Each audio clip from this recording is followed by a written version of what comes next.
Seguimos en Ágora, @GAndrade80 es mi Twitter, G de Gabriel, Andrade80. Converso con Javier de la Era sobre la historia de las ideas apocalípticas.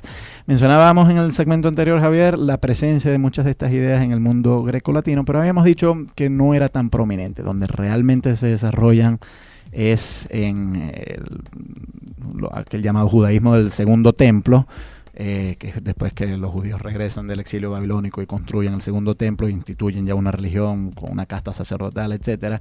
Pues sobre todo diría yo que es a partir de la época del periodo griego, es decir, cuando los sucesores de Alejandro Magno gobiernan todos esos territorios y la dinastía de los Seleucidas impone su dominio sobre el pueblo de Israel, sí, los palestinos. Ahí es donde empieza a haber una gran expectativa apocalíptica y empieza a surgir todo un género que contamos con muchos documentos de esto. En la Biblia realmente solo hay dos: el libro de Revelación, el Nuevo Testamento, y algunos segmentos del libro de Daniel, a pesar de que muchos de estos también toman incorporaciones de la literatura profética, que hay ciertas imágenes que uno podría asimilar también a la literatura apocalíptica, pero la literatura apocalíptica propiamente prosperó mucho, pero claro, el canon de la Biblia solo incluyó dos. Más o menos, ¿cómo son estos libros que podamos englobar como el género apocalíptico? Bueno, fíjate, ciertamente en el mundo judío, en el pueblo hebreo del Antiguo Testamento,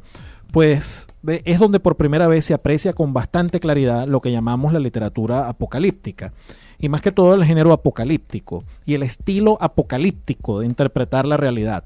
No solamente en el periodo helenístico al que tú te referiste, o sea, cuando ya Palestina estaba bajo el control de los pequeños gobernantes reyesuelos seleucidas, descendientes de los generales de Alejandro Magno, sino mucho antes. Fíjate, y aquí hay una diferencia fundamental con el mundo clásico, que creo que tiene mucho que ver con por qué aparece en esta cultura la literatura apocalíptica. Es la concepción del tiempo.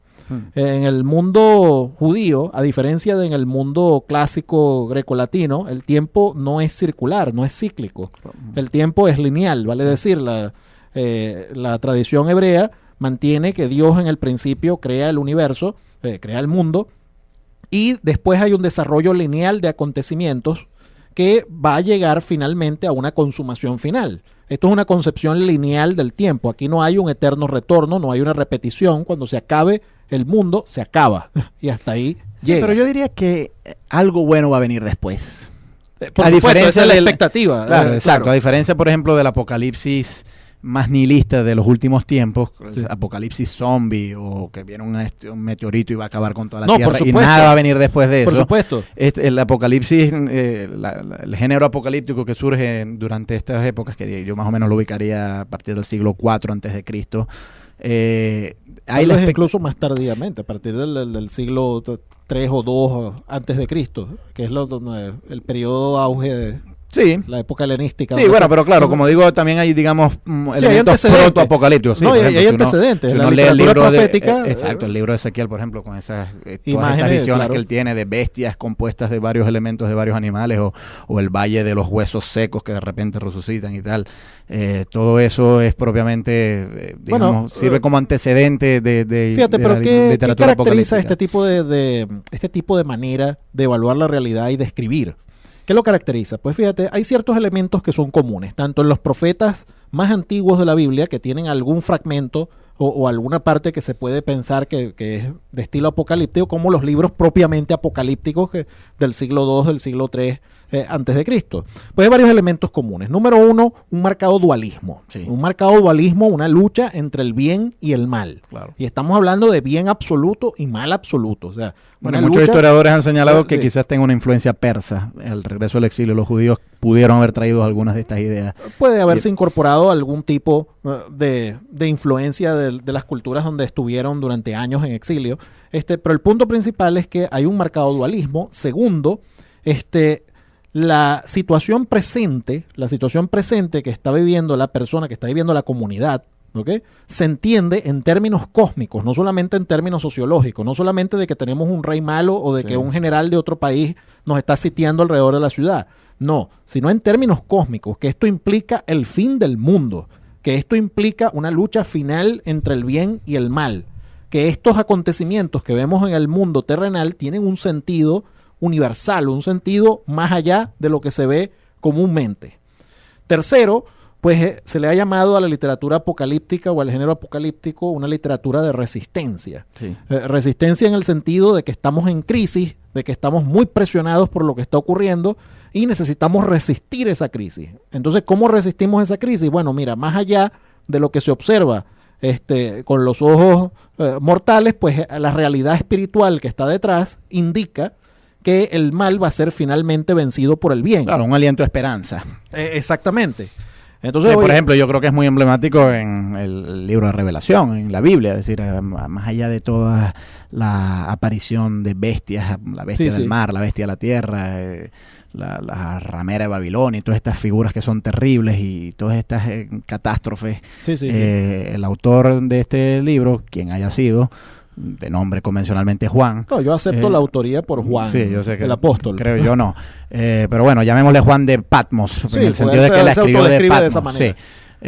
Ciertamente alienta a las comunidades a las cuales está dirigiendo este tratado a resistir, es decir, a que si bien tenemos la bota opresora no solamente del Imperio Romano, sino de las fuerzas del mal, que ciertamente han escogido al Imperio Romano como su representante, pues en algún momento vendrá un reino de 1000 años. Y claro, ni siquiera ahí termina el asunto, porque después de esos 1000 años viene luego otra batalla y ya luego sí se consolida al final de los tiempos utópicamente para los siglos de los siglos. Sí, ¿no? Es un aliento de esperanza. Y muchos movimientos de resistencia, esto es curioso, en la historia de conflictos militares, etcétera, aquellos pueblos que se han sentido oprimidos suelen invocar estas ideas. A mí me llama mucho la atención, por ejemplo, que Martin Luther King, cuando estuvo preso, el libro en el cual él más se refugió fue precisamente el libro del Apocalipsis de la Biblia. Claro. Porque precisamente veía en ese libro pues la expectativa de la esperanza, o sea, de que si bien ahorita la estamos pasando mal, si nosotros resistimos un poco y no nos entregamos lo llamaba la apostasía, pero no necesariamente la idea de ir a rendir culto a otro Dios, y bueno, la apostasía moral, o sea, desviarnos del camino del bien, etcétera. Si nosotros cumplimos esto, el bien prevalecerá al final, ¿no? Entonces, claro, hay un gran componente de aliento de esperanza en la literatura apocalíptica, que no en la literatura apocalíptica contemporánea, o sea, nosotros la literatura contemporánea es marcadamente pesimista. Exacto, la secular, porque precisamente postula, no hay un Dios que después de la gran catástrofe va a reinaugurar el mundo, o sea, después de la catástrofe no viene nada, todo. Se acabó todo. Sí, fíjate, otro elemento, ya hemos mencionado, por ejemplo, que la literatura apocalíptica tiene como característica un marcado dualismo, la lucha entre el bien y el mal, el entender lo que está ocurriendo en mi sociedad y mis circunstancias presentes en términos cósmicos.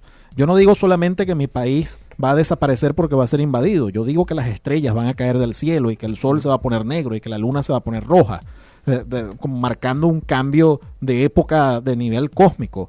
Pues, y en ese sentido podemos apreciar otra característica, que es el uso del simbolismo. Vamos a dejar eso para el segmento que viene, porque eso es un elemento que tiene mucha tela que cortar. Hay demasiados símbolos en la literatura apocalíptica. @GAndrade80 es mi Twitter, me acompaña Javier de la Era y conversamos sobre temas apocalípticos. Hasta ahora nos hemos concentrado en libros de la antigüedad. Seguimos en ahora, @GAndrade80 es mi Twitter, GDGabrielAndrade80. Vengo conversando con Javier de la Era sobre las ideas apocalípticas, y si bien hoy en nuestro mundo contemporáneo tienen muchísimo arraigo, ellas ya tienen muchas raíces desde el mundo antiguo. Y más o menos entre el siglo III antes de Cristo hasta quizás el siglo III o IV después de Cristo prosperó todo un género en el mundo judío y luego eventualmente en el mundo cristiano, un género literario que vino a llamarse el género apocalíptico. Y hoy hemos mencionado algunas de las características que estaban presentes en este género. En primer lugar, un fuerte dualismo, la idea de que hay fuerzas del bien que se enfrentan a las fuerzas del mal. También la idea de la inminencia, la idea de que esto, pues, grandes eventos están prontos a ocurrir. Y mencionaste en el segmento anterior, Javier, y quisiera que lo retomáramos aquí, el uso del simbolismo, porque ciertamente es muy extraño. Mucha gente que ha acusado, yo no suscribo esta idea, pero ha acusado, por ejemplo, a Juan de Patmos, bueno, de o ser un psicótico. Esto lo decía un autor inglés ahorita. Era Bernard Shaw. Claro, George Bernard Shaw era el que decía que es el curioso diario de un drogadicto. De un drogadicto, o si no, de un psicótico, ¿no? Y claro, yo no estoy de acuerdo con esto, porque si fuese un texto aislado, y en ese momento no hubiese otros textos como ese, bueno, uno quizás sí podría decir este hombre era un delirante. Pero una de las características que señaló el psicólogo Carl Jasper para definir un delirio es que tiene que ser una idea que esté muy al margen de la expectativa social, y ciertamente no era así. O sea, ya había muchos textos en el siglo I todo un género bien establecido. Claro, y claro, el simbolismo a nosotros nos puede parecer muy extraño, pero yo, por ejemplo, no diría que el Bosco o Salvador Dalí fueran psicóticos o drogadictos, ¿no? Bueno, con Dalí algunos dudarían. Bueno, no, pero el Bosco no, por ejemplo, aunque del Bosco no conocemos gran cosa. Pero en todo caso, aún si lo fueran, la verdad es que yo estaría muy dispuesto a admirar la gran creatividad de Salvador Dalí, y así también estoy muy dispuesto a admirar la gran creatividad de Juan de Patmos, ¿no? Ahora, ciertamente el simbolismo es muy extraño. Por ejemplo, una ramera que viene de Babilonia, que al beber la sangre de los mártires conduce una bestia de 7 cuernos. Claro, muchos de estos simbolismos, si uno considera el contexto, es fácilmente descifrable, ¿no? La ramera, por ejemplo, como el Imperio Romano. Claro, y toda la referencia al número 7, probablemente las 7 colinas de la ciudad de Roma, los 7 reyes de Roma, ¿no? Y el número 666, a lo mejor una referencia al emperador Nerón. Pero, ¿en qué se inspiraban estos autores de textos apocalípticos para representar estas imágenes tan sobrecogedoras? Bueno, fíjate, en el caso de Juan de Patmos, que es probablemente el más cercano para todos los que vivimos en esta época, pues mucha parte de sus imágenes derivan del Antiguo Testamento, de la tradición profética, de los profetas que utilizaron lenguaje apocalíptico en algunos segmentos.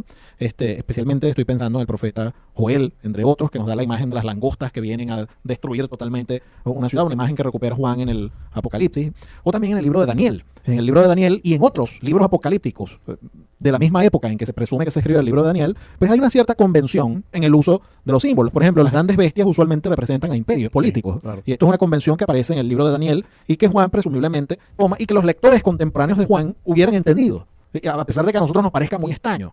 Pero no es tan extraño, porque si tú piensas, por ejemplo, lo que hacen los que hacen caricaturas para los periódicos. Claro, Estados Unidos es el águila. Exactamente. Y durante la Guerra Fría, la Unión Soviética era el oso. Claro, Rusia siempre fue el oso. Sí. Y claro, si un arqueólogo se encuentra un folleto dentro de 300 años que represente al águila con Estados Unidos, pues que quizás quedará desorientado, no entenderá eso si no tiene en consideración todas las cosas en nuestro contexto. Y durante la Segunda Guerra Mundial, pues al principio se representaba a Polonia como Caperucita Roja, y en la cama donde está la abuela acostada estaba el lobo, que eran los nazis, y estaba el oso, que eran los rusos.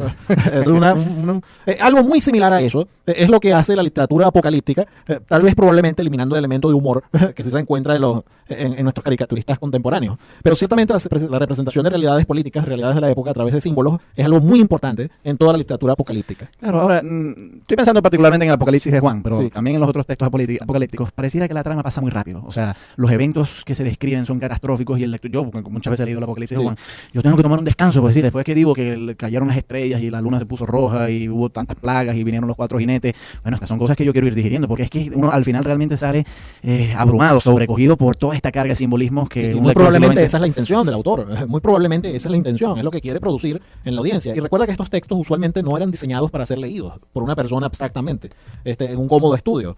Tú muy bien sabes que en la antigüedad clásica, pues el porcentaje de los que sabían leer y escribir era muy pequeño. Eso estaba en las clases más altas principalmente. Y probablemente el Apocalipsis de Juan y los otros libros apocalípticos fueron diseñados para ser leídos ante grandes asambleas. Y en ese aspecto, pues, lo que tú señalas, el tempo de la narrativa, pues es bastante acelerado. Sí. Es una literatura de resistencia, no quiere impactar a la persona, quiere decirle, mira, así como es impactante el mal que te está ocurriendo ahorita, bueno, igual de impactante es la liberación. O sea, podemos esperar que esto tenga un final feliz, por decirlo de esta manera. O sea, a pesar de que parezca lo contrario, a pesar de que están estas bestias, de que está esta cosa, de que el cielo se cae, de que todo qué sé yo, oye, el final es bueno, como lo es, por ejemplo, en el Apocalipsis de Juan, que al final, pues los que se han mantenido fieles, en este caso a Cristo, pues obtienen el premio de vivir en la Jerusalén celestial, otro símbolo, pues del estado final de todas las cosas, donde se ha resuelto toda la injusticia que se ha vivido anteriormente. Claro, vamos a escuchar un tema musical. Al regreso seguimos conversando sobre la cultura apocalíptica en la antigüedad. Para eso me acompaña Javier de la Era. Mi Twitter, @GAndrade80.